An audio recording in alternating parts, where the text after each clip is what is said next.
Assalamualaikum warahmatullahi wabarakatuh. Saya Nur Basuki dari BPSDM Provinsi DKI Jakarta. Kita berjumpa lagi untuk membahas pengadaan barang atau jasa pemerintah.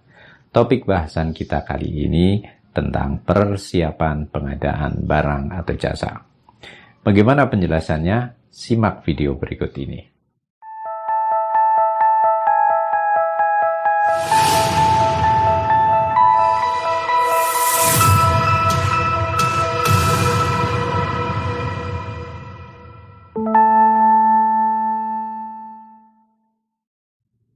Pada tahap persiapan, Pokja Pemilihan menetapkan 5 hal, yaitu 1. Metode pemilihan penyedia, 2. Metode evaluasi penawaran, 3. Metode penyampaian dokumen penawaran, 4. Jadwal pemilihan, dan 5. Kualifikasi penyedia.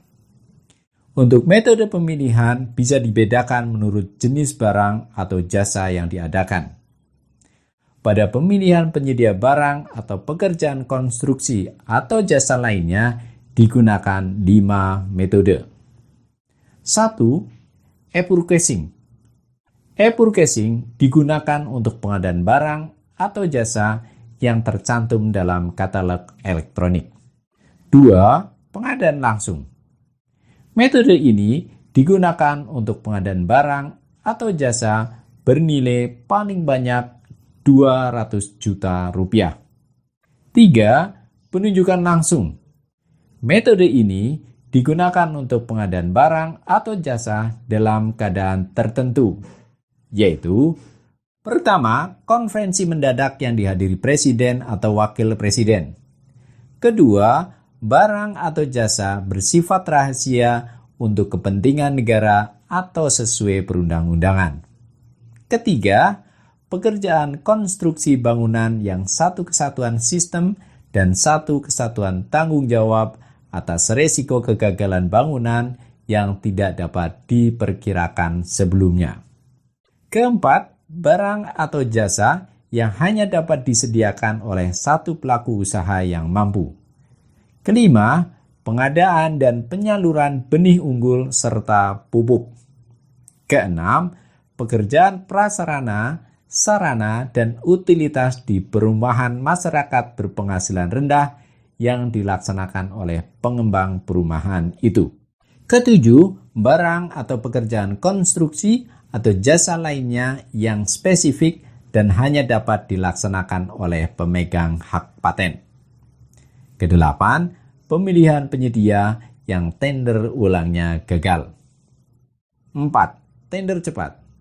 Metode ini digunakan untuk pengadaan barang atau jasa yang pertama, spesifikasi dan volumenya dapat dirinci. Kedua, pelaku usahanya terkualifikasi pada sistem informasi kinerja penyedia, SIKAP. 5. Tender digunakan bila penyedia tidak dapat dipilih menggunakan metode selain tender. Pada pemilihan penyedia jasa konsultansi digunakan 3 metode, yaitu 1. Pengadaan langsung. Metode ini untuk pengadaan jasa konsultansi yang bernilai paling banyak Rp100 juta. 2. Penunjukan langsung. Metode ini untuk pengadaan jasa konsultansi dalam keadaan tertentu, yaitu pertama, hanya dapat dilakukan oleh satu pelaku usaha yang mampu. Kedua, hanya dapat dilakukan oleh satu pemegang hak cipta yang terdaftar atau yang mendapatkan izin. Ketiga, konsultan hukum atau pengadaan arbitrer yang tidak direncanakan yang sifat pekerjaannya harus segera dan tidak dapat ditunda. Keempat, permintaan berulang, repeat order, untuk penyedia yang sama dan dibatasi paling banyak 2 kali. 3. Seleksi. Metode ini untuk pengadaan jasa konsultansi yang bernilai paling sedikit di atas Rp100 juta. Sekarang kita bahas metode evaluasi penawaran penyedia barang atau jasa. Metode evaluasi penawaran dibagi menjadi 2 kelompok berdasarkan jenis barang atau jasa yang akan diadakan. Pertama, metode evaluasi penawaran penyedia barang atau pekerjaan konstruksi atau jasa lainnya yang jenisnya ada 3, yaitu 1. Sistem nilai. Metode ini digunakan dengan memperhitungkan penilaian teknis dan harga. 2. Penilaian biaya selama umur ekonomis. Metode penilaian biaya selama umur ekonomis digunakan dengan memperhitungkan faktor-faktor umur ekonomis, harga, biaya operasional, biaya pemeliharaan, dan nilai sisa. 3. Harga terendah. Metode harga terendah digunakan dengan menjadikan harga sebagai dasar penetapan pemenang dari penawaran yang memenuhi persyaratan teknis. Kedua, metode evaluasi penawaran penyedia jasa konsultansi yang jenisnya ada 4, yaitu 1. Kualitas dan biaya. Metode ini digunakan untuk pekerjaan yang ruang lingkupnya, jenis tenaga ahli, dan waktu penyelesaiannya bisa dipastikan dalam kerangka ajuan kerja. 2. Kualitas. Metode ini digunakan untuk pekerjaan yang ruang lingkupnya, jenis tenaga ahli, dan waktu penyelesaiannya tidak bisa dipastikan dalam kerangka ajuan kerja atau untuk penyedia jasa konsultan perorangan. 3. Pagu anggaran. Metode ini digunakan hanya untuk pekerjaan yang ruang lingkupnya sederhana sehingga bisa dipastikan dalam kerangka ajuan kerja dan nilai penawarannya tidak boleh melebihi pagu anggaran. 4. Biaya terendah. Metode ini digunakan untuk pekerjaan standar atau rutin yang praktek dan standarnya sudah mapan. Berikutnya, kita bahas metode penyampaian dokumen penawaran yang terdiri dari 3 jenis. 1. Metode 1 sampul.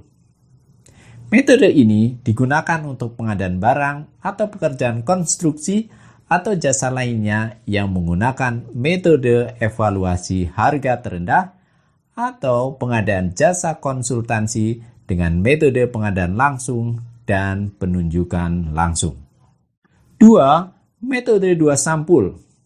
Metode ini digunakan untuk pengadaan barang atau pekerjaan konstruksi atau jasa lainnya yang memerlukan penilaian teknis terlebih dahulu atau jasa konsultansi dengan metode seleksi. 3. Metode 2 tahap.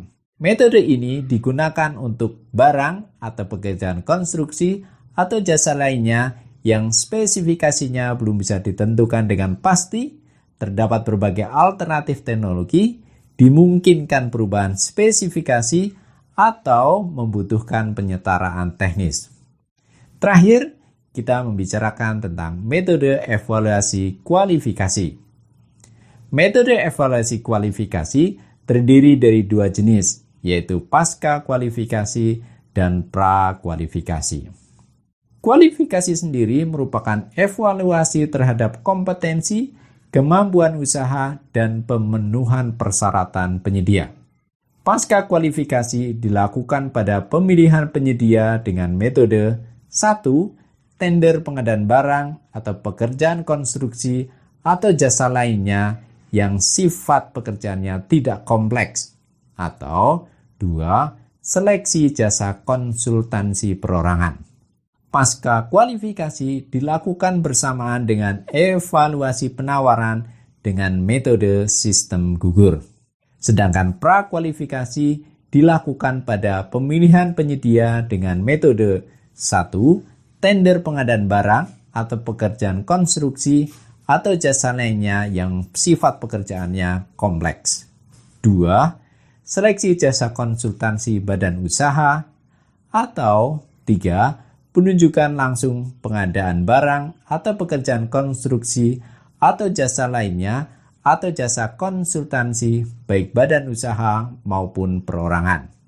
Prakualifikasi dilakukan sebelum evaluasi penawaran menggunakan metode 1. Sistem gugur untuk penyedia barang atau pekerjaan konstruksi atau jasa lainnya, atau 2. Sistem pembobotan dengan ambang batas untuk penyedia jasa konsultansi. Prakualifikasi menghasilkan dokumen sebagai berikut.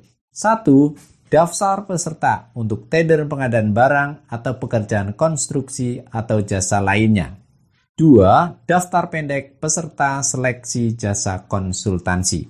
Berkaitan dengan pekerjaan yang bersifat kompleks, maka didefinisikan sebagai pekerjaan pengadaan barang atau pekerjaan konstruksi atau jasa lainnya yang memiliki resiko tinggi, membutuhkan teknologi tinggi, menggunakan alat yang dirancang khusus, atau pekerjaan yang sulit didefinisikan secara teknis bagaimana cara memenuhinya dan tujuan pengadaannya. Hal lain, pelaku usaha yang sudah terverifikasi dalam sistem kinerja penyedia, SIKAP, tidak perlu dilakukan pembuktian kualifikasi. Selain itu, Pokja Pemilihan dilarang menambah persyaratan kualifikasi yang tidak objektif dan diskriminatif. Demikian bahasan kita tentang persiapan pengadaan barang atau jasa. Semoga video ini bermanfaat. Terima kasih. Sampai jumpa pada video berikutnya. Wassalamualaikum warahmatullahi wabarakatuh.